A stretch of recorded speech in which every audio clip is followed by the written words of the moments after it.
no texto dela, no parágrafo 6º, ela fala: aplica-se aos membros do Ministério Público disposto 93, 95, devendo ser aplicada em face das faltas graves que configuram o crime, penalidade de perda do cargo ou demissão ou equivalente, conforme a lei disciplinadora da carreira, sendo a ação civil para a perda do cargo proposta em até 30 dias perante o mesmo tribunal ao qual caberia o julgamento.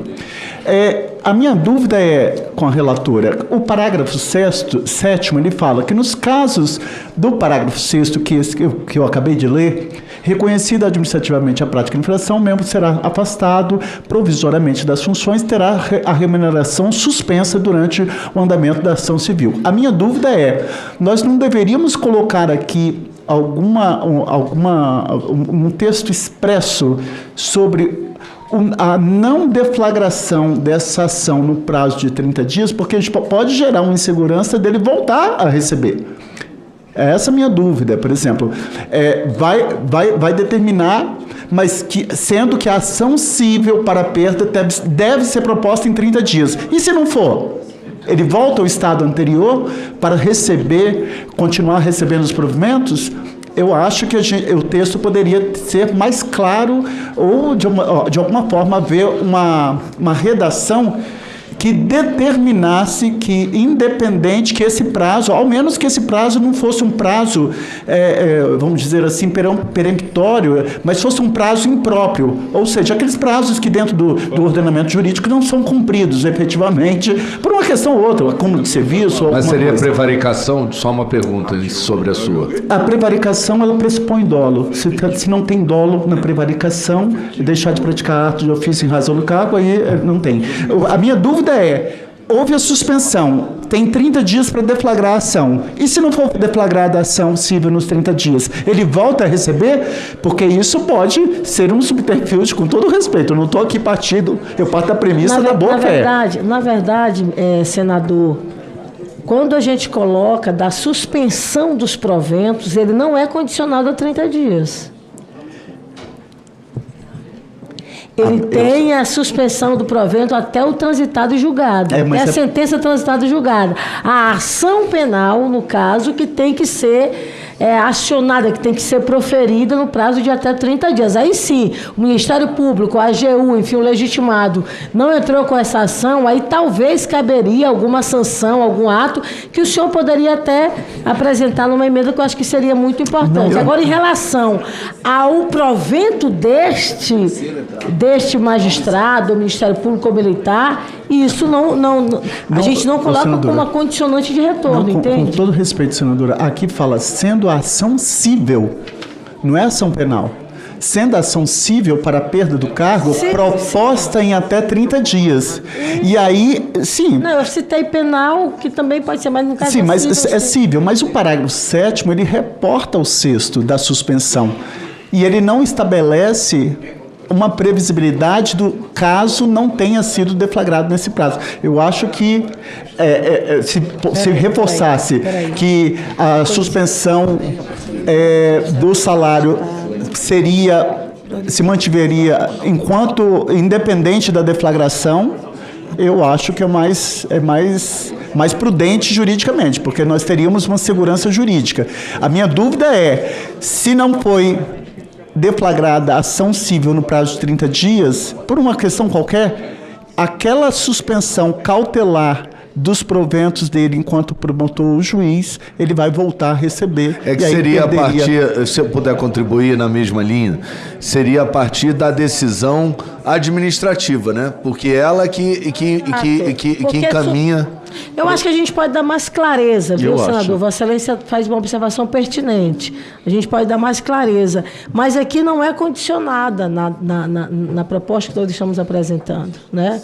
Mas eu acho que Vossa Excelência quer uma PEC, né? Enfim, você acaba, às vezes, deixando alguma coisa para a lei orgânica, uma outra lei infraconstitucional. Mas, se Vossa Excelência achar pertinente, da minha parte não há nenhum óbice de colocar uma trava, uma clareza maior em relação senadora, ao texto.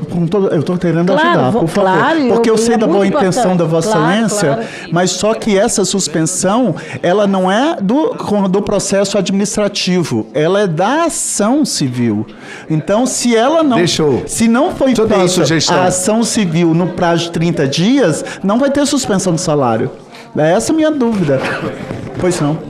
A minha sugestão é logo após a primeira frase do parágrafo único, fala assim: nos casos do inciso 6º-A, reconhecida administrativamente a prática da infração, e a partir desse momento, eu incluiria, e a partir desse momento, o magistrado será afastado provisoriamente das funções e terá a remuneração suspensa. Acho que isso resolve.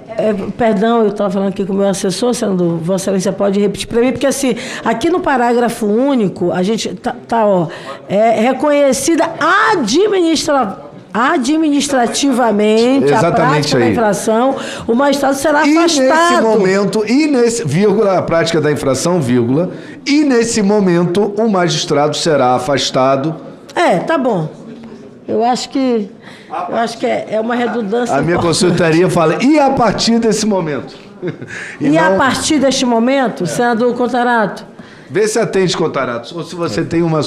Seria no parágrafo único. Concordo com Vossa Excelência. Não, claro. Aliás, eu até tinha dito que eu estava sendo redundante na nossa negociação, mas também... Eu acho que a redundância para melhorar é bom, A experiência legislativa tem me imposto uma cautela que, para mim, o que abunda não prejudica, com todo respeito.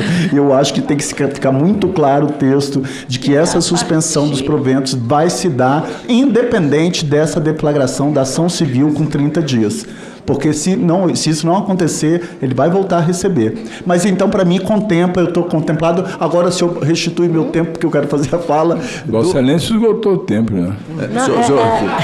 Eu estou contribuindo. Vossa Excelência abundou do tempo. Eu consulto se a autora possa me conceder o tempo para agora eu fazer minha fala. Não, Vossa Excelência vai ter o tempo da relatoria para falar à vontade. Mas, senador, eu acho que então fica a redundância importante, porque a gente liga o administrativamente e não a ação civil. Perfeito. Então a gente condiciona. Vamos lá, senador Contarato. Perfeito. Eu só queria aqui fazer uma colocação. Eu vou tentar ser, com todo respeito, eu acho que é mania de professor, não sei, mas bem didático, né? Um trabalhador de carteira assinada, senador Portinho, que hoje é difícil com essa precarização, uberização, se ele cometer uma falta grave pela CLT, ele é demitido por justa causa. Você sabe qual é a consequência de uma demissão por justa causa? Para um trabalhador que está lá, que ganha um salário mínimo, ele não tem aviso prévio, ele não vai ter FGTS, ele não vai ter 40% do FGTS, ele não vai ter seguro-desemprego, ele não vai ter 13º proporcional. Aí, se você vai para os funcionários públicos no âmbito nacional, quantos milhões de funcionários públicos nós temos? E nós temos um percentual ínfimo de 20 mil servidores públicos, envolvendo juízes, promotores, etc, etc. Então, para o universo de milhões de funcionários públicos que ganham um salário mínimo, ele é demitido e perde efetivamente o cargo que ali está. Agora, eu não consigo achar razoável, e aqui eu trouxe algumas manchetes, por exemplo: desembargador do Tribunal de Justiça do Rio Grande do Sul, acusado de violência doméstica, é aposentado compulsoriamente. Promotor que associou a advogada, aí falou uma palavra que eu não quero repetir aqui, é aposentado compulsoriamente com salário de R$42 mil.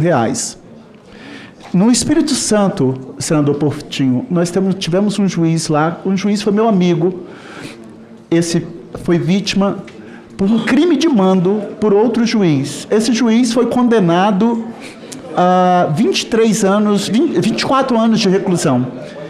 E ele está recebendo compulsoriamente, desde 2005, os salários normalmente.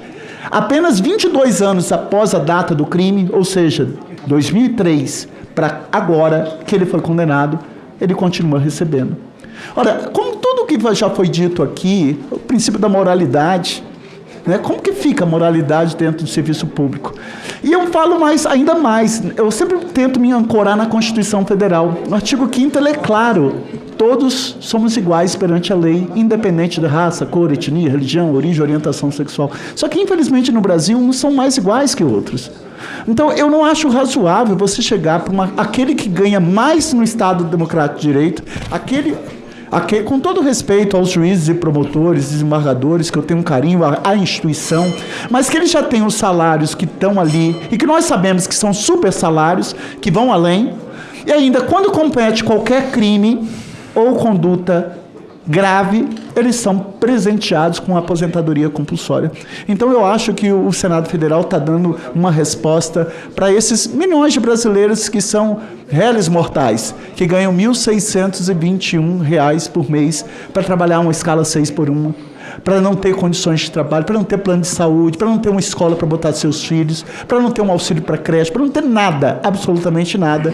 Hoje o Senado está dando uma resposta e tem o meu voto favorável a essa proposta. E eu quero aqui parabenizar a senadora Elisiane Gama pela relatoria e pela forma como vem conduzindo os trabalhos nesse Senado Federal e todos os senadores. Muito obrigado, senhor presidente. Agradeço, Vossa Excelência. Passa a palavra ao senador Alessandro Vieira. Obrigado, senhor presidente. É pena